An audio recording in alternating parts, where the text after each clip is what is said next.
Well, today we're in Maricopa. We're at Maricopa Middle School, home of the Indians, and today we're here to...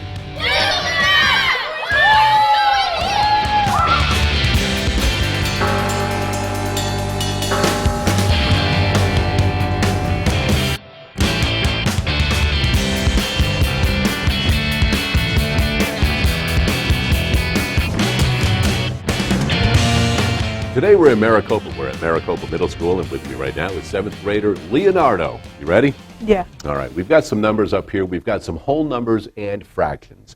Now, if they were only whole numbers, like let's say we had 0, 1, 2, 14, 28, and 100. Those would be pretty simple to put in order, wouldn't they?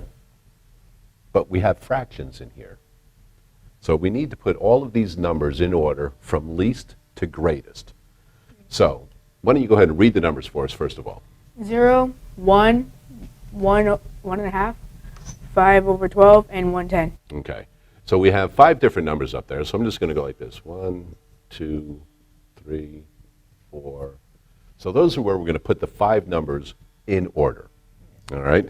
So why don't you go ahead and grab a marker, and how do you want to go about solving this problem? You find out which one is the least first. Well, out of all of those, what is the least? Probably the 110. You think so? Or the 512, I mean. Could be. So the 110 would probably be the least. 1/10 you're thinking is going to be least. I would think that I would agree with you as far as the fractions go. Yes. All right? If I have even a part, all right? Let's say there were $10 here. Yeah. And I had 1/10 of that. I have had $1. Yeah. Would I have more than nothing?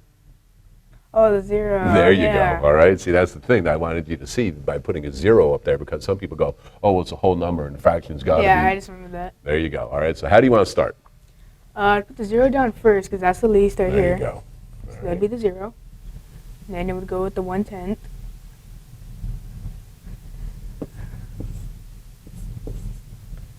Now, what made you say 1/10? Because the fact that that's a 1, and then that's a 5, and that's a half. So half would be greater than a 5 and a 1, and that's 1 over 10, which isn't really that much. Okay, because I know there are some students that are going to be watching, and they're going to go, you know what, but that has a 10 and that has a 2. So why is the 10 smaller? Because the top number is least than the other two, because that's a half. Okay, so I'm following you. You're on the right track, right? But they're both the same on top, right? They're both ones. Yeah, but that's a half. That's a quarter of something. Right, that's half of something. That's not even anywhere near half of it. Okay, good. So then next would probably be the 5 over 12. Are you sure? Yeah, 5 over 12. How do you know? Because, again, that's a half, and that's just a quarter of what the number is. Or Well, it's only a a little quarter. bit of a quarter. Right. What would be half of 12? Probably 6. Probably, or it is? Or, yeah, 6. There you go. Yeah, I'm only messing with you a little bit. All right, so 6 over 12 would be half. Yes. So we know, just reasoning, that that's not even half. Yeah, that's like about 40-ish%. Okay, so what's going next, you said? 5 over 12. All right. And then next would be a half, which would be 1 over 2. Okay. And then after that, the greatest number would be the 1, because it's a whole number. Right. So nicely done, Leonardo. I'm going to have you do one more thing while you're up here. Right. Let's go with the half, the 1/2. How would you write that as a decimal? Do you know how you would write that as a decimal? Yes. How would you do it? 50.0. Go ahead and write it up there. Like, erase that? No, you can just put it underneath it.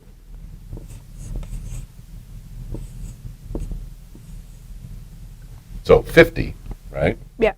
Now, that would be half, okay? How about this? Oh, yeah. There you go, because I 50 forgot. would be half if we had a Yeah. whole number of 100, right? Yes. But by placing the decimal where you place it, see, there's 50, Yeah, my bad. and that's 50 hundredths, 5/10, Yeah. 1/2. All right? There you go. Leonardo, nice work. Way to go. All right.